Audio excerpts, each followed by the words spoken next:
Hi, today I'm going to show you how you can fix Pinterest deactivating your account.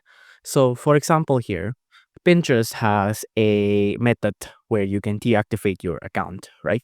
So, you can deactivate your account and it's done by you yourself. And if you want to reactivate your account, you just have to log in again. But if it's deactivated by Pinterest themselves, then that means your account was actually suspended.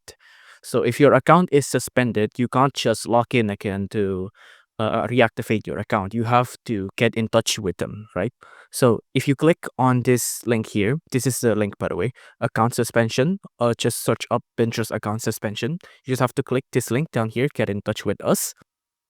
Now, it'll take you to the Get More Help section here. And from here, you just have to enter in your full name, your last name, your username of your suspended account, the email address of the suspended account, ask if you have access to this email.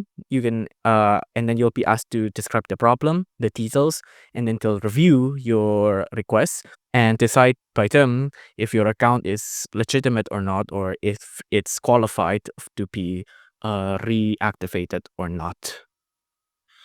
If you enjoyed this video, please consider liking and subscribing.